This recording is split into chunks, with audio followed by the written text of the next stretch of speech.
मे 2026 या महिन्यामध्ये बघा अधिक मासाला सुरुवात होत आहे. अधिक मास म्हणजेच धोंड्याचा महिना. त्याचप्रमाणे बघा आपण ह्या महिन्याला पुरुषोत्तम मास म्हणून सुद्धा ओळखले जातो. तर हा महिना जो असतो तो विशेषतः सेवा पूजा करण्यासाठी विशेषतः मानला गेलेला आहे. तर ह्या महिन्यामध्ये म्हणजे हा जो महिना आहे अधिक मास, हा 3 वर्षानंतर एकदाच येतो बघा. आणि तो ह्या वर्षी 2026मध्ये मे महिन्यामध्ये आलेला आहे. तर ह्या महिन्यामध्ये आपल्याला कोणते शुभकार्य करायचे नाहीत किंवा कोणत्या गोष्टी आपल्याला टाळायच्या आहेत, कोणते नियमाचं आपल्याला पालन करायचं आहे. त्याचप्रमाणे ह्या महिन्यामध्ये आपल्याला कोणत्या गोष्टी करायच्या आहेत की त्याचं आपल्याला फळ, त्याचं आपल्याला पुण्य मिळत जाईल. तर कोणत्या गोष्टी करायच्या नाहीत आणि कोणत्या गोष्टी करायच्या आहेत ह्या संपूर्ण विषय माहिती, त्याचप्रमाणे अधिक मासाचा महिना कधीपासून सुरू होत आहे या संपूर्ण विषय माहिती तुम्हाला आजच्या व्हिडिओमध्ये मिळेल. तर तुम्ही हा व्हिडिओ कुठेही स्किप न करता व्हिडिओ शेवटपर्यंत बघा. तुम्ही जर माझ्या चॅनलवर नवीन असाल तर चॅनलला लाईक करा, शेअर करा, नक्की सबस्क्राईब करा. चला आता व्हिडिओला सुरुवात करूया. सर्व स्वामी सेवेकरांना श्री स्वामी समर्थ. तर तुमचं प्रिय LSA चॅनलमध्ये अगदी मनापासून स्वागत आहे. अधिक मास आणि पुरुषोत्तम मास धोंड्याचा महिना हा पूर्ण महिना भगवान विष्णूंची सेवा उपासना करण्यासाठी विशेषतः मानला गेला. भगवान विष्णूंना हा महिना समर्पित आहे बघा. तर तुम्हाला एक सांगते की हा महिना, आता हा महिना दर वर्षी येतो का, तर असं नाही. 3 वर्षातनं एकदाच हा महिना येत आहे. तर तो 2026मध्ये म्हणजे मे 2026मध्ये अधिक मासाचा महिना आलेला आहे. तर कधीपासून सुरुवात होत आहे अधिक मासाला किंवा धोंड्याच्या महिन्याला आणि कधी समाप्ती होत आहे ह्याविषयी तुम्हाला पहिल्यांदा सांगते.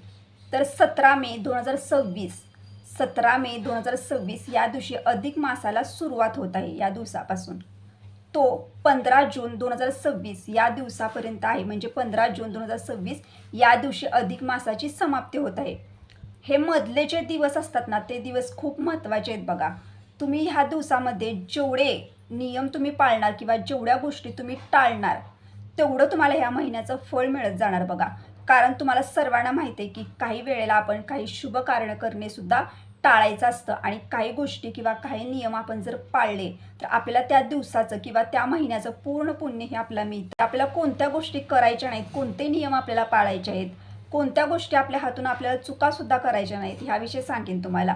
आता बघा काही गोष्टीसुद्धा आपल्याला ह्या महिन्यामध्ये करायच्या आहेत की ज्याचं आपल्याला पुण्य फळ मिळेल, ज्याचा आपल्या घरामध्ये आपल्याला आपण जेव्हा ते सर्व करणार घरामध्ये त्याचा एक आपल्या कुटुंबावरती एक सकारात्मक परिणाम होता. आणि ज्या घरामध्ये बघा, ज्या घरामध्ये अधिक मासातील ज्या सेवा उपासना पूजापाठ केले जातात त्या महिन्यामध्ये त्या कुटुंबाची ही प्रगती होत जाते, त्या कुटुंबामध्ये सुख समृद्धी येते, त्या कुटुंबातील प्रत्येक व्यक्तीला प्रत्येक कामामध्ये यश येत जाते. कारण त्या घरामध्ये अधिक मासामध्ये काही महत्त्वाचे नियमसुद्धा पाळले गेले असतात आणि काही पूजापाठसुद्धा त्या घरामध्ये केले जात असतात. ह्यासाठी अधिक मासामध्ये प्रत्येक महिलेनं, प्रत्येक दादांनी, प्रत्येक व्यक्तीनं आपल्या अधिक मासामध्ये तुम्हाला ज्या सेवा करणं शक्य होईल त्या सेवा नक्कीच करा. आता अधिक मासामध्ये म्हणजेच पुरुषोत्तम मास, धोंड्याचा महिना या दिवसांमध्ये आपण कोणत्या कोणत्या सेवा करू शकतो, कोणत्या सेवा आपण भगवान विष्णूंच्या करू शकतो, माता लक्ष्मीच्या करू शकतो, ह्या संपूर्ण विषयीसुद्धा माहिती देणारे सुद्धा व्हिडिओ आपल्या चॅनलवरती येतच राहतील बघा. पण आजच्या ह्या व्हिडिओमध्ये तुम्हाला कोणत्या गोष्टी करायच्या नाहीत आणि कोणत्या गोष्टी करायच्या आहेत ह्या महिन्यामध्ये, या गोष्टी तुम्ही जर पाळल्या तर तुम्हाला विशेषतः या महिन्याचं फळ मिळेल बघा. तर आता पहिल्यांदा तुम्हाला सांगते, धोंड्याचा महिना हा 17 मे पासून सुरू होत आहे. तर हे दिवस आहेत बघा, ह्या दिवसापासून आपल्याला या गोष्टी, नियम आणि काही गोष्टी आहेत त्या टाळायच्या आहेत. तर पहिली गोष्ट तुम्हाला सांगते की ह्या दिवसामध्ये आपल्याला कोणतीही शुभ कार्य करायची नसतात. आता कोणतीही शुभ कार्य म्हणजे बघा, काही वेळेला आपण एखादी लग्न वगैरे असते एखाद्या व्यक्तीचं, तर आपल्याला लग्न ह्या दिवसामध्ये करत नाहीत. किंवा काही वेळेला लग्नांची बोलणी जी असतात, म्हणजे आपण एकमेकांच्या घरी जातो, काही लग्नांविषयी बोलणी सुरू असतात किंवा लग्न जुळवण्याचे ज्या पण गोष्टी असतात त्या गोष्टी आपल्याला ह्या महिन्यामध्ये करायच्या नाहीत. किंवा ह्या महिन्यामध्ये बघा काही व्यक्तींचे लग्न हे आधी झालेले असतील, म्हणजे 17 मे पासून प्रारंभ होत आहे आणि त्याच्या आधी जर तुमची लग्न झाले असतील, म्हणजे 15 तारखेला किंवा 16 तारखेला किंवा 2-3 दिवसाआधी, तर त्याच्यानंतर बघा आता 17 मे पासून पुरुषोत्तम म्हणजे अधिक मासाला सुरुवात होत आहे. तर त्या दिवसांमध्ये तुम्हाला कोणतीही पूजासुद्धा घरामध्ये करायची नाहीत बघा. गोंधळ पूजेचा जो लग्नाचा गोंधळ असतो किंवा जी लग्नाची पूजा असते ती आपल्याला शुभ कार्य या दिवसांमध्ये करायचे नाही. ते काही असेल ते तुमचं आधी तुम्हाला करून घ्यायचं आहे. आता तुम्हाला दुसरा नियम सांगते किंवा दुसरी गोष्ट आपल्याला कोणती करायची नाही. तर ह्या दिवसामध्ये बघा लहान मुलांचे बारसे सुद्धा केले जात नाही किंवा लहान मुलांचे जावळ काढण्याचे जे कार्यक्रम असतात ते सुद्धा ह्या दिवसामध्ये आपल्याला करायचे नाहीत. तर ह्या दिवसामध्ये आपल्याला कोणतेही मोठे मोठे जे पैशाचे व्यवहार असतात बघा, आपण एखाद्या व्यक्तीला मोठी रक्कम देतो आणि तिच्यासोबत पैशाचे जे व्यवहार करतो ते तुम्हाला अधिक मासामध्ये करायचे नाही. अधिक मासामध्ये कोणत्याही प्रकारे आपली लक्ष्मी ही दुसऱ्यांना द्यायची नाही, या गोष्टींची सुद्धा काळजी घ्या.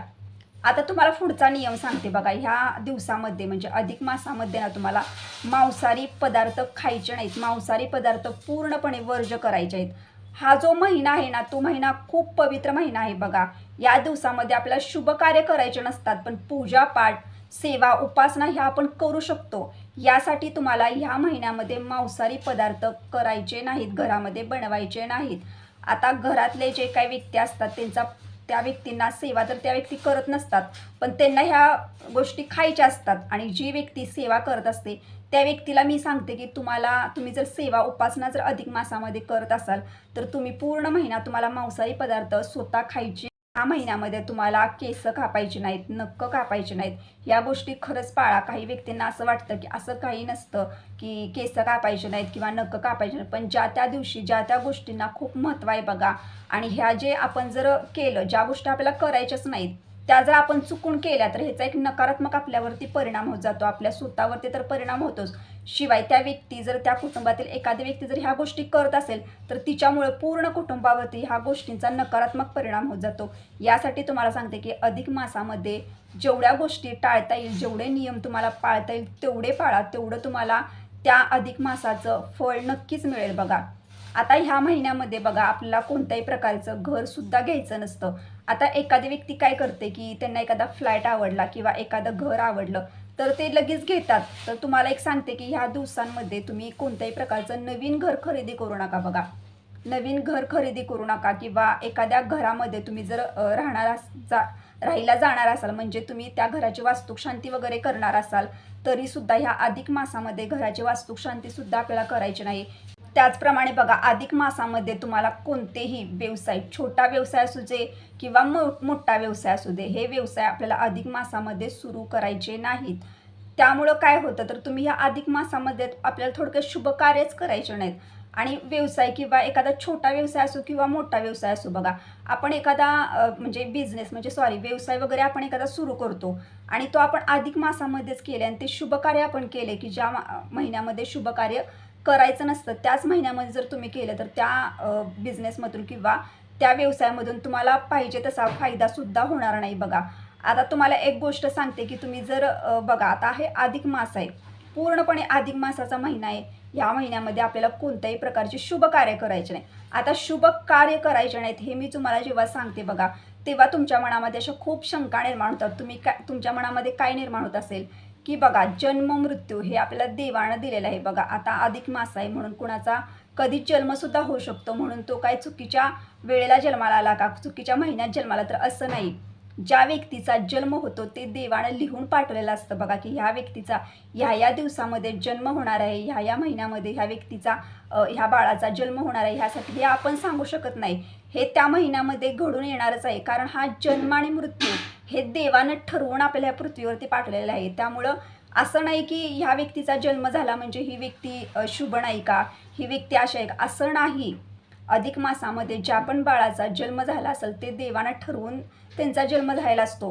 पण अधिक मासामध्ये मी तुम्हाला काय सांगते तर काही गोष्टी, आता आपण एक मनुष्य आहोत, आपण आपल्या जीवनामध्ये संकट अडचणी सर्व असतात आणि ह्याला दररोज आपण सामोरे जात असतो. त्याच पद्धतीने आपल्याला जेवढा वेळ मिळेल तेवढा आपण काम आपलं करून त्यातून सुद्धा आपण वेळ काढत असतो. तर मला सांगण्याचा तुम्हाला एवढाच उद्देश आहे की ह्या महिन्यामध्ये जेवढी कार्य आपल्याला करायची नाहीत, जे नियम पाळायचे आहेत किंवा जे चुका ज्या आपल्याला करायच्या नाहीत त्या तुम्ही करू नका. ह्या आपण ठरवून स्वतः करत असतो. आपण ह्या महिन्यामध्ये नाही करू शकत, पुढच्या महिन्यामध्ये जर शुभ कार्य करू शकतो ना. असं काही नाही की तुम्ही ह्या महिन्यामध्ये करू शकत नाही म्हणजे तुम्ही कोणत्याच महिन्यामध्ये करू शकत नाही का, असं नाही. फक्त आणि फक्त 17 मे पासून अधिक मासाला सुरुवात होत आहे, 15 जूनपर्यंत आहे. तर हे जे दिवस आहे या दिवसामध्ये ह्या गोष्टी कृपया करू नका. हा धोंड्याचा महिना आहे बघा आणि ह्या दिवसामध्ये या महिन्यामध्ये आपल्याला काय करायचं आहे याविषयी तुम्हाला पहिल्यांदा सांगते. हा जो महिना आहे ना बघा, 17 मे पासून ह्या महिन्याला सुरुवात होत आहे अधिक मासाला. तर तुम्हाला एक गोष्ट सांगते की ह्या दिवसामध्ये तुम्ही जर भगवान विष्णूंची आणि माता लक्ष्मीची जर घरामध्ये 1 महिना सेवा केली ना, तर तुमच्या घरामध्ये ना माता लक्ष्मीचं आगमन होतं. खूप पवित्र महिना मानला गेला आहे भगवान विष्णूंची आणि माता लक्ष्मीची सेवा उपासना करण्यासाठी हा महिना. आणि ह्या महिन्यामध्ये बघा तुम्ही भगवान विष्णूंची जर घरामध्ये पूजा केली ना, तर माता लक्ष्मी आपल्या घरामध्ये आगमन करतेच. कारण जिथं भगवान विष्णूंची सेवा होते तिथं माता लक्ष्मी ही असतेच. आणि त्या घरामध्ये कधीही पैशाची कमतरता निर्माण होत नाही. त्या घरामध्ये कष्ट करून कमावून आणलेल्या पैशाची सुद्धा भरभराटी येते. त्या घरामधील प्रत्येक व्यक्तीला प्रत्येक कामामध्ये यश येते. त्या घरामध्ये कधीच कशाची कमतरता भासत नाही. यासाठी ह्या महिन्यामध्ये तुम्हाला भगवान विष्णूंची आणि माता लक्ष्मीची सेवा उपासना करायची आहे. ह्या महिन्यात तुम्ही सेवा करा, पूजा पाठ करा आणि पारायण करा.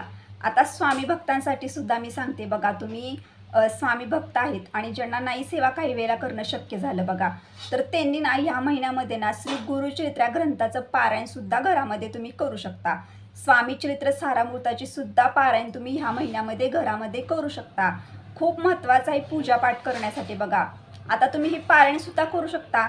आता त्याचप्रमाणे ह्या दिवसामध्ये म्हणजे अधिक मासामध्ये बघा, आपल्या देवघरामध्ये भगवान विष्णूंचा माता लक्ष्मीसोबत जर फोटो असेल म्हणजे प्रतिमा असेल, किंवा जर तुमच्या घरामध्ये भगवान विष्णूंची जरी प्रतिमा असेल नुसती, तर तुम्हाला काय करायचं, 17 मे पासून म्हणजे 17 मे पासून तुमच्या देवघरामध्ये तुम्हाला दिवा लावायचा आहे बघा, एक दिवा. आणि हा दिवा कंटिन्यू अखंड दिवा ठेवायचा आहे 15 जूनपर्यंत.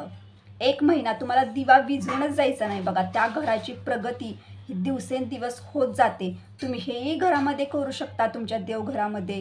खूप आणि खूप प्रभावी आहे बघा. हा एक छोटासा उपाय नाही तर खूप चांगला उपाय आहे आणि त्याचा उपाय आपल्या जीवनावरती सकारात्मक परिणाम करत जातो. त्या घरामध्ये सुख समृद्धी नक्कीच येते. त्याचप्रमाणे अधिक मासामध्ये बघा, तुम्ही अधिक मासामध्ये ना गोमाता, तुम्हाला सर्वांना माहिती आहे की गोमाता हिच्या पोटामध्ये, गाईच्या पोटामध्ये 33 कोटी देव असतात. आणि ज्या वेळेला आपण गाईला एखादा घास चारतो किंवा चपाती बनवतो घरामध्ये, एक छोटीशी चपाती बनवा, त्याच्यामध्ये गुळाचा खडा ठेवा एखादा, आणि तो तुम्ही तुमच्या शेजारी जर गाई असेल किंवा गोरक्षण जरी असेल ना, त्या ठिकाणी जावा आणि गाईला हे खाऊ घाला. किंवा हिरवा चारासुद्धा तुम्ही गाईला खाऊ घालू शकता. तुम्हाला एक सांगते की तुम्ही जर गाईला म्हणजे चपाती वगैरे जर खाऊ घातली ना ह्या महिन्यामध्ये, तुम्हाला खूप पुण्य मिळेल. कारण गाईच्या पोटात 33 कोटी देव असतात आणि 33 कोटी देवांचा आशीर्वाद तुम्हाला मिळेल. ह्यासाठी सांगते, ह्या महिन्यामध्ये गोमातेची सेवा पूजा करण्यासाठी विशेषसुद्धा महिना मानला गेला आहे. त्याचप्रमाणे ह्या महिन्यामध्ये अजून आपण काय करू शकतो, तर ह्या महिन्यामध्ये तुम्हाला सर्वांना माहिती आहे की हा महिना भगवान विष्णूंची आणि माता लक्ष्मीची सेवा करण्यासाठी महत्त्वाचा मानला गेला आहे. त्याचप्रमाणे ह्या महिन्यामध्ये बघा, लेक आणि जावाई, म्हणजे जे जावाई असतात ते आपल्याला भगवान विष्णूंचं स्वरूप मानतो आपण, आणि जी लेक असते ती माता लक्ष्मीचं स्वरूप मानून आपण आपल्या घरी त्यांना बोलवतो आणि त्यांना काही प्रमाणात वाण देत असतो. त्यांना आपण कपडे घेत असतो किंवा त्यांना गोडधोड घरामध्ये खाण्यासाठी पदार्थ बनवतो. त्यांना चांदीची वस्तूसुद्धा आपण भेट म्हणून देतो. आणि लेक आणि जावाईचा आपण मान सन्मान ह्या महिन्यामध्ये करत असतो. त्याचप्रमाणे बघा, ह्या अधिक मासामध्ये आपण जोडवीसुद्धा करतो. प्रत्येक मुलगी आपल्या आईला ह्या महिन्यामध्ये जोडवीसुद्धा करत असते, म्हणजे जोडवीचं वाणसुद्धा देते. अशाच प्रमाणे हा महिना खूप पवित्र मानला गेला आहे. ह्या महिन्यामध्ये तुम्ही जेवढं जास्त प्रमाणात दान धर्म करणार ना, तेवढं तुम्हाला पुण्य मिळणार. आता आपण काय दान करू शकतो, तुमच्याकडे जी वस्तू आहे, तुम्ही वस्त्रदान करू शकता, अन्नदान करू शकता.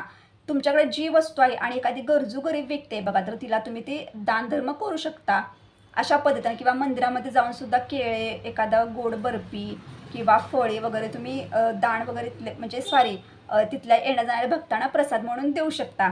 तर हेही तुम्ही अधिक मासामध्ये करू शकता. तुम्ही जेवढं जास्त प्रमाणात ना ह्या अधिक मासामध्ये जेवढं जास्त प्रमाणात सेवा आणि उपासनामध्येच राहणार, म्हणजे तुम्ही पोथी वाचन करणार, तुम्हाला जी ती पारायण करायची आहेत बघा. काही जण म्हणजे आपल्याला नाही इतर वेळेला शक्य होतं, आपल्याला ह्या दिवसामध्ये तुम्ही पारायण करू शकता. तुमच्याकडं संक्षिप्त गुरुचरित्र तुम्ही पारायण करू शकता, सप्तशती गुरुचरित्राचं तुम्ही पारायण घरामध्ये करू शकता. तुम्ही स्वामींचा तारक मंत्र घरामध्ये पठण करू शकता. तुम्ही स्वामी चरित्र सारामृताचे पारायण घरामध्ये करू शकता. विष्णू सहस्रनामाचं सुद्धा घरामध्ये दररोज नित्य नियमाने आपल्या देवघराजवळ दिवा धूप आरती लावून पठण करू शका. विष्णू सहस्रनामाची सेवा सुद्धा तुमच्या घरामध्ये करा. खूप महत्त्वाची सेवा आहे बघा. थोडक्यात तुम्हाला एवढंच सांगते बघा, अधिक मासामध्ये म्हणजे अधिक मास, पुरुषोत्तम मास, ज्याला आपण धोंड्याचा महिना म्हणतो, या महिन्यामध्ये शुभ कार्य करायची नाहीत. शुभ कार्य आपल्याला टाळायचे आहेत. आणि आपल्याला कोणती कार्य करायची म्हणजे कोणतं काम करायचं आहे, तर आपल्याला सेवा, उपासना, पूजापाठ ह्यामध्ये आपल्याला ह्या महिन्यामध्ये राहायचं आहे. म्हणजे आपलं मन ह्याच्यामध्ये गुंतवायचं आहे आपल्याला. जेवढं तुम्ही पूजापाठ करणार ना, तेवढे तुम्हाला असंख्य प्रमाणात त्याचं फळ मिळणार. आणि तुम्हाला सर्वांना माहिती आहे की ज्या त्या महिन्याला विशेष महत्त्व असतो, ज्या त्या दिवसांना सुद्धा महत्त्व असतं. आपण ज्या त्या दिवसांमध्ये जे ते सेवा उपासना करतात, त्या उच्च कोटीच्या सेवा असतात, त्याचं फळ आपल्याला मिळत असतं. ह्यासाठी तुम्हाला सांगते की तुम्हाला जेवढं शक्य होईल तेवढं तुम्ही अधिक मासामध्ये हे सर्व गोष्टी नक्कीच करा. जे नियम पाळायचे आहेत, ज्या चुका टाळायच्या आहेत, त्या नक्की टाळा, जेणेकरून तुम्ही केल्या सेवेचं सुद्धा फळ तुम्हाला मिळेल. अशा पद्धतीनं मी तुम्हाला आजच्या व्हिडिओमार्फत अधिक मासामध्ये कोणते नियम पाळायचे आहेत, कोणत्या चुका करायच्या नाहीत, अधिक मासामध्ये कोणत्या सेवा करायच्या आहेत, कोणत्या आपल्याला पारायण करायचे आहेत, कोणत्या गोष्टी करायच्या आहेत, या संपूर्ण विषयी माहिती दिली. तुम्हाला जर आजचा व्हिडिओ आवडला असेल तर लाईक करा, शेअर करा, नक्की सबस्क्राईब करा. भेटू आता नेक्स्ट व्हिडिओमध्ये. तोपर्यंत सर्व स्वामी सेवेकरांना श्री स्वामी समर्थ.